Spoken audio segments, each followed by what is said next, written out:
Lep dober dan želim, jaz sem Blaž iz rodu Cegnar. Mogoče me poznate kot avtorja knjige Moč samoodpuščanja,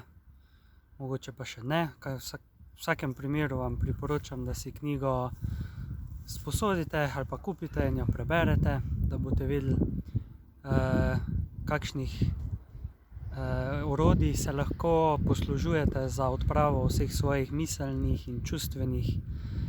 vzorcev, ki niso podporni za nas in za druge.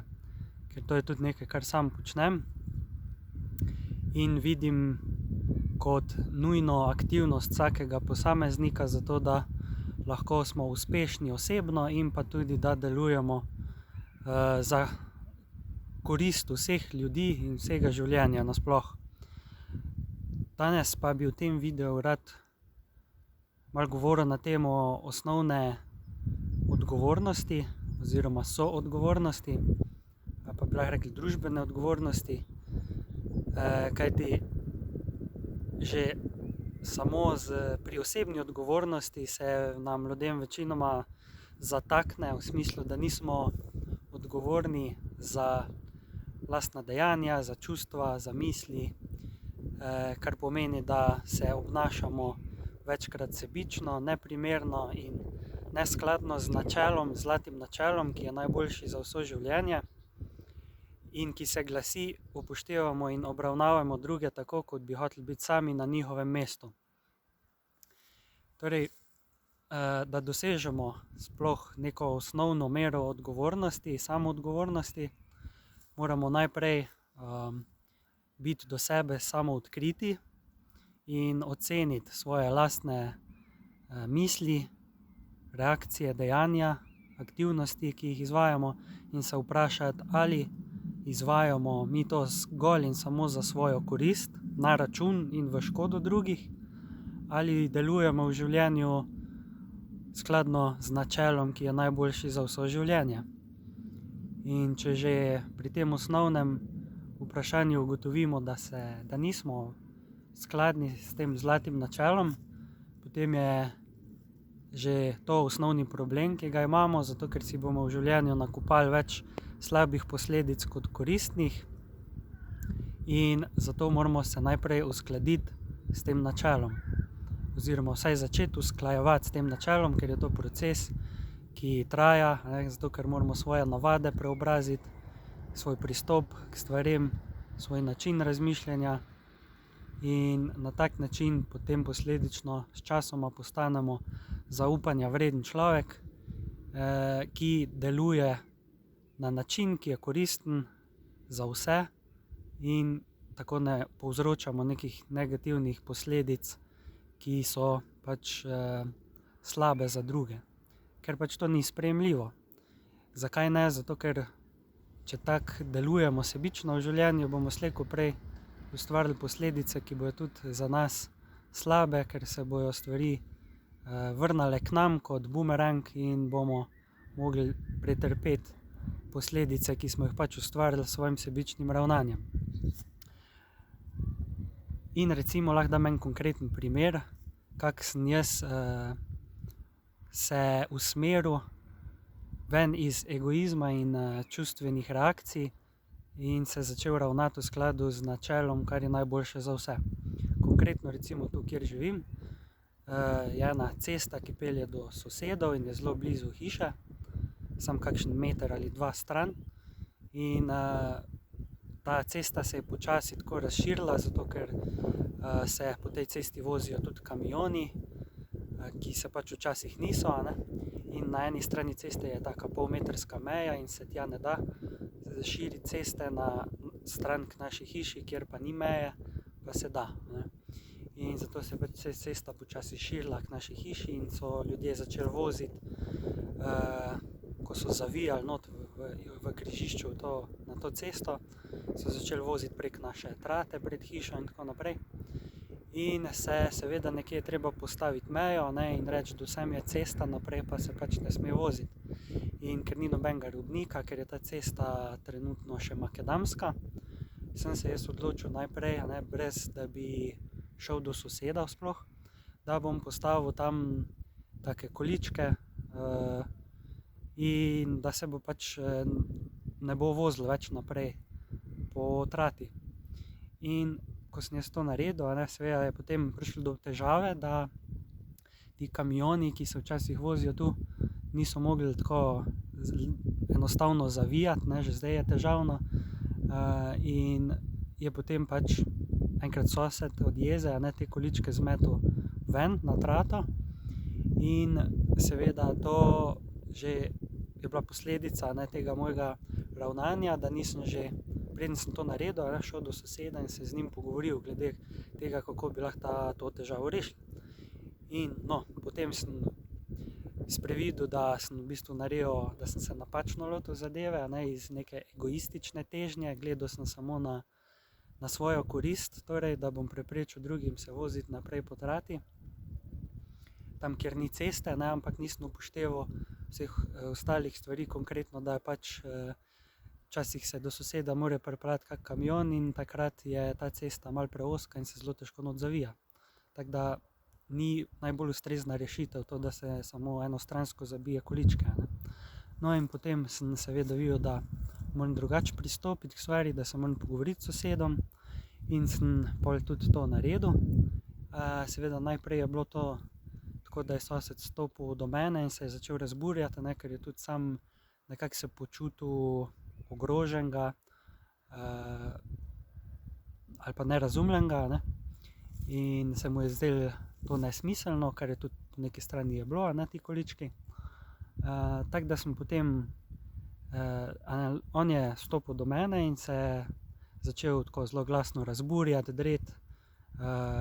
in izzivati, ampak sem jaz, ker sem že zelo dolgo izvajam samoodpuščanje in vadim samousmerjanje, sem vedel, da je popolnoma nesmiselno, da se čustveno odzovem na neke provokacije ali pa na njegove čustvene reakcije,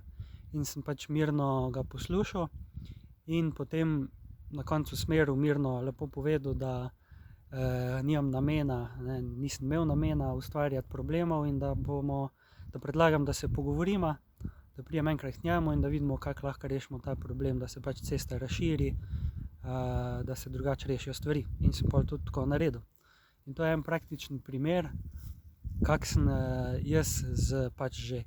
svojo prejšnjo dolgoletno prakso uporabe samoodpuščanja in samousmerjanja v skladu z načelom, zlatim načelom, ki je najboljši za vse, pač usmeril to situacijo tako, da je najboljši za vse. In to je nekaj, kar moramo vsi začeti početi, zato če hočemo dejansko družbo, v kateri bomo vsi zadovoljni, namesto da se samo nekaj kregamo in podtikamo stvari in tako naprej. To je na temo zdaj neke osebne odgovornosti, ampak če se samo tu ustavimo pri osebni odgovornosti, je sicer to že kar veliko, ker večina ljudi niti tega ne izvaja ali pa noče izvajati ali pa se ne zaveda, da se morajo sami spremeniti in začeti ravnati v skladu s takim načelom, zlatim načelom. In ko enkrat to dejansko dosežemo, še ni to dovolj, sem hotel reči, ker moramo tudi sodelovati ljudje med sabo in ne smemo dopuščati, da nas neke druge skupine ljudi izkoriščajo, kar pa se seveda dogaja na ravni države, ker ljudje dopuščamo, da imamo neke politike, neke bankirje, neke ljudi, ki pač so sami sebe smatrajo kot več vredne in bolj upravičene do vodenja drugih ljudi, čeprav to nikoli ni res, in potem nekako izkoriščajo nas, navadne ljudi, kot nam sami rečejo, spravi neke odvečne jedce in tako naprej. To so vse pač njihovi izrazi za nas, navadneže. No in skratka, moramo se tudi skupaj povezovati, vsaj v taki minimalni meri, da zagotovimo, da ne bomo imeli na kakršnem koli državnem položaju, vodstvenem položaju ljudi, ki pač izkoriščajo ljudi pod sabo zato, ker pač so egoistični. In zato je nujno, da se ljudje začnemo soodgovorno obnašati, ne samo odgovorno, tudi soodgovorno v tem smislu, kot sem ga omenil. In kar sem jaz opazil, je to, da je minimum, kar lahko ljudje naredimo, vedno ko so volitve, takrat ljudje s svojimi glasovi povemo, kaj hočemo in kaj ne.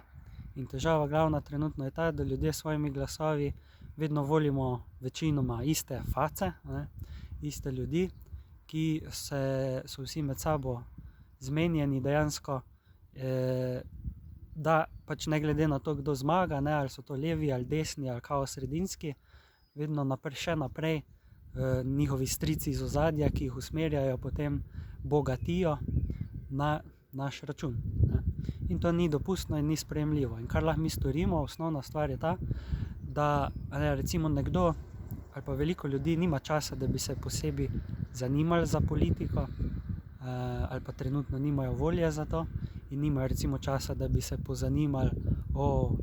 vsaki stranki, novi stranki, vsakem človeku, ali je zaupanja vredna ali ni. Zato lahko se organiziramo na tak način, da tisti med nami, ko imamo ta čas, ko si vzamemo ta čas, da preučimo stranke, ljudi posamezne, potem povemo v naši neposredni okolici, recimo v družini ali pa med kolegi in tako naprej, kaj smo ugotovili in za katerega je priporočljivo voliti. Zdaj pa, za katere sigurno vemo, da ni priporočljivo voliti, so vsi tisti, ki so do zdaj že bili v parlamentu, in to so in levi in desni in sredinski, ker za njih že vemo, da se nič bistvenega ne spremeni, kdorkoli že pride na oblast, oni samo še kradejo naprej. In zato je popolnoma nesmiselno, da volimo katerokoli stranko, ki je že bila v parlamentu, ki je znana, ki je trenutno na sceni. Zato moramo voliti nove stranke in nove ljudi, za katere lahko pač potrdimo, da niso povezani z temi ljudmi, ki so zdaj na oblasti. In zdaj jaz sem recimo preučil že določene stranke in jih vedno preučujem in posamezne ljudi in tudi osebno jih spoznam in vidim, kako se obnašajo, kakšne imajo cilje, kaj govorijo in kaj počnejo, in potem vidim, kateri obrazi ali pa kateri ljudje so bolj primerni, da jih volim. In na tak način lahko jaz recimo povem tudi ostalim, kaj sem ugotovil, da potem se vsi skupaj bolj odločimo bolj koristno za nas, da ne volimo vedno istih ljudi, ker je to največji nesmisel, kar lahko počneš. To je definicija norosti, je, da delaš kar naprej isto stvar in pričakuješ drugačen rezultat. To je definicija norosti. Sprav ljudje, ki